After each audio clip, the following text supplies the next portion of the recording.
नमस्कार साथियों, अस्सलाम वालेकुम। मैं मतलब चंदेल एडवोकेट। आप सब लोग कैसे हैं? उम्मीद है कि आप बहुत बढ़िया होंगे। साथियों, आज आपके साथ फिर एक नए टॉपिक के साथ खड़ा हुआ हूं। उम्मीद है कि ये टॉपिक भी आपको समझ में आने वाला है। फ्रेंड्स, मेरी रिक्वेस्ट है कि ये आपका अपना चैनल द वकील है और इसको ज़रा लाइक और सब्सक्राइब ज़रूर करिए। मैं कोशिश कर रहा हूँ कि डेली आपको नए नए कानूनों के बारे में जानकारी देता रहूँ, जिससे कि आपकी अवेयरनेस बढ़े और इसका फ़ायदा हमारे अधिक से अधिक फ्रेंड्स को पहुँचे। तो फ्रेंड्स, आज हम लेके आए हैं इसी तरीके के टॉपिक के आप तलाक के बिना भी अपनी पत्नी से अलग कैसे रह सकते हो।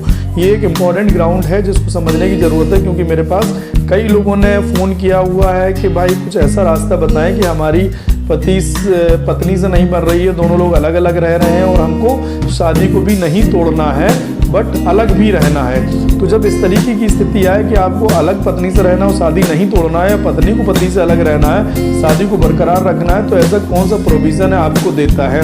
तो मैं आपको बताऊंगा आज हिंदू मैरिज लॉ एक्ट 1955 के बारे में। तो 1955 में धारा 10 सेक्शन 10 है जो आपको ये पावर देता है कि जुडिशली सेपरेशन आप किस तरीके से करेंगे। तो फ्रेंड्स, जुडिशली सेपरेशन क्या होता है ये समझ लीजिए। जुडिशली सेपरेशन ये होता है कि पति पत्नी दोनों ही ये बात को कंसीडर करेंगे कि हमारे व्यवहार अच्छे नहीं है या हम एक दूसरे के साथ किसी कारण नहीं चल पा रहे हैं। उसमें 10 कारण भी, 10 रीज़न भी दिए गए हैं, जैसे कि पति या पत्नी में से कोई भी एडल्टरी कर रहा है, एडल्टरी की पोजीशन में रहता है, मतलब एडल्टरी का मतलब किसी और से उसके संबंध होते हैं। पत्नी को लगता है कि मेरे पति के हैं और पति को लगता है मेरी पत्नी के हैं, तो इस दौरान हम साथ में नहीं रह सकते। ये एक आधार हो जाता है। इसी के बाद क्रूरता हो जाती।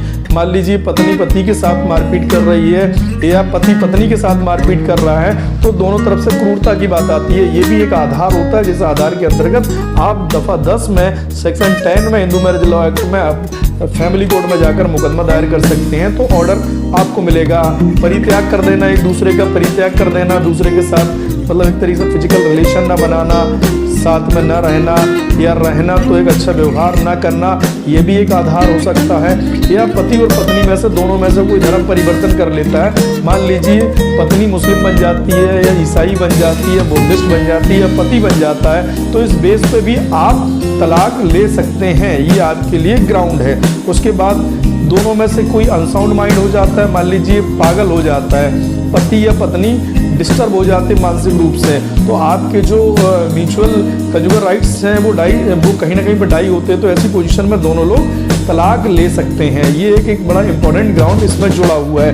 उसके बाद तीसरा है कोढ़ हो जाना। एक लेप्रोसी रोग होता है जो पति या पत्नी में से किसी को हो जाता है, तो इस के आधार पर भी आप जुडिशली सेपरेशन ले सकते हैं। तो ये एक ग्राउंड है, ये आधार है आपको मतलब सेपरेट जुडिशली सेपरेट होने का।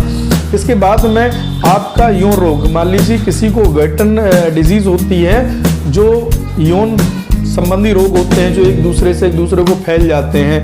तो ऐसा रोग अगर पति या पत्नी में से किसी को है, तो ये भी ग्राउंड है जुडिशली सेपरेशन लेने का।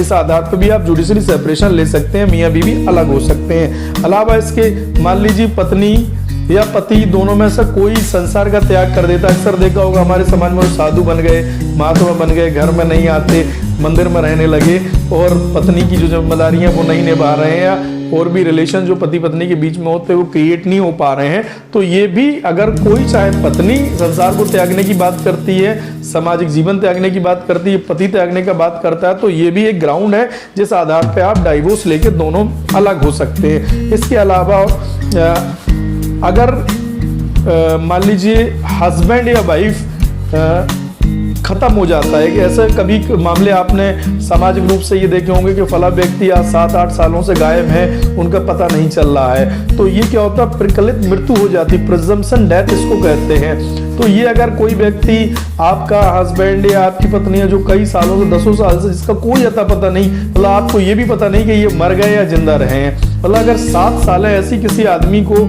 या किसी महिला को हो जाती हैं और वो शादी कर चुके थे और 7 और 8 साल से गायब है, जिनकी ना जिंदा होने का पता है और ना मरने का पता है, तो आप इस आधार पर भी तलाक डिक्लेयर करा सकते, मतलब जुडिशली सेपरेशन डिक्लेयर करा सकते हैं। तो अब ये आपके इंपॉर्टेंट ग्राउंड है। अब अलावा इसकी एक बड़ी इंपॉर्टेंट बात इसके साथ साथ और जोड़ देता हूँ अगर पति पत्नी के बीच में न्यायालय के द्वारा ये लगता है, कोर्ट भी इसको, जब आप डाइवोर्स का मुकदमा दाखिल करते हैं, कोर्ट को ऐसा महसूस होता है कि मियाँ बीवी थोड़ा सा विवाद है, ये लगभग जुड़ सकते हैं, तो न्यायालय सो मोटो ही अपने तर्क पर ही, अपने परिस्थितियों को देखते ही न्यायालय दोनों को जुडिशली सेपरेशन का आदेश जारी कर सकता है। या आप स्वतः ही न्यायालय में, फैमिली कोर्ट में, जहां भी फैमिली कोर्ट न्यायालय में होता है, डिस्ट्रिक्ट रिश्ते में फिर जुड़ाव आ जाता है, या मियाँ बीवी दोनों पति पत्नी एक हो जाते हैं, तो ये डिग्री स्वतः ही समाप्त होती है। अगर ये आपको जुडिशल सेपरेशन मिल गया, 1 साल तक अलग रहने का अधिकार मिल गया, इस दौरान अगर आप लोगों को ये लगता है कि चलो अब हम लोग साथ में रह के जीवन यापन करते हैं, अच्छी तरीके से रहते हैं, परिवार अपना संचालित करते हैं, तो फिर कोर्ट में जाने की जरूरत नहीं है, दोनों लोग साथ में आराम से रहने लगी, ना कोर्ट को इन्फॉर्म करने की कोई जरूरत है। बट अगर 1 साल तक दोनों लोग पति पत्नी के रूप में दोबारा से अपने रिलेशन को रिहेबिलिट नहीं कर रहे हैं, दोबारा से अपने रिलेशन को बना नहीं रहे हैं, तो 1 साल के बाद जो पीरियड होगा, उस पीरियड में आप दोनों की तलाक 100% हो जाएगी। मतलब ये जो जुडिशली सेपरेशन होता है वो इस बात का होता है कि दोनों अपने कोई भी मतभेदों को समाप्त कर लें और दूर रहकर, हो सकता है एक बार आपके रिलेशन दोबारा से बन जाए, तो इसलिए ये मौका दिया जाता है। और अगर ये मौका आपने निकाला, या आपको ये लगा कि इस बीच में भी आपके रिश्ते इतने खराब हो गए हैं कि नहीं बन सकते हैं, तो इसी ग्राउंड पर जाकर आप 1 साल बाद तलाक ले सकते हैं, तो डेफिनेटली कोर्ट आपको 100% तलाक दे देगा। तो साथियों, ये एक बड़ी इंपॉर्टेंट जानकारी है हमारे साथियों को, कि इसको लोगों में जरूर फैलाएं और उनको बताएं, क्योंकि अक्सर क्या होता है कि हम लोगों को ये पता नहीं होता, जब भी कोर्ट में जाते हैं तो डायरेक्टली डाइवोर्स का भी केस डाल देते हैं। तो ये एक आधार है कि हिंदू मैरिज लॉ एक्ट में ऐसी व्यवस्था की गई है कि इस व्यवस्था का बेनिफिट उठाएं और अपने रिलेशंस को अगर बच रहा है तो बचाने के लिए ये जो एक विंडो पीरियड आपको दिया गया है, इसका फायदा भी उठा सकते हैं। और अलावा इसके ये है कि अगर इस विंडो पीरियड में काम नहीं बन पाया, रिलेशन आपका नहीं बन पाया, सारे रिश्ते बेहतरीन नहीं बने, तो आपके लिए तलाक लेना भी बहुत सिंपल हो जाएगा। अगले बार 1 साल के बाद जो तलाक है वो बहुत इजी तरीके से कोर्ट दे देगा, उसमें ज्यादा खींचातानी नहीं होगी। तो ये आसानी से और जल्दी से निपटने का एक रास्ता है। सेक्शन 30B में अगर मुकदमा डालते हो तो म्यूचुअल आ जाता है, और अगर म्यूचुअल डाइवोर्स नहीं है तो बहुत लंबे समय तक लेंथी ये मुकदमा चलता है, तो आपको कंप्रोमाइज करना पड़ता है। तो ये प्रक्रिया एक सरल प्रक्रिया है, इसको बेहतर तरीके से अपनाया जा सकता है। तो साथियों, ये हमारा वीडियो आपको कैसा लगा? हमें उम्मीद है कि हमारी मेहनत निश्चित रूप से आपको कहीं ना कहीं पर अच्छी लगेगी, और अच्छी का अगर आप सबूत देना चाहते हो तो प्लीज द वकील मेरे चैनल को प्लीज सब्सक्राइब करिए और इसको शेयर करिए, लोगों तक जरूर भेजिए। और हमें आपसे बड़ी उम्मीद है, और आप मेरी उम्मीद पर डेफिनेटली खरा उतरने वाले हैं और मेरे चैनल को लाइक और सब्सक्राइब भी करने वाले हैं। थैंक यू वेरी मच साथियों, जरूर इसको सब्सक्राइब करिए। शुक्रिया।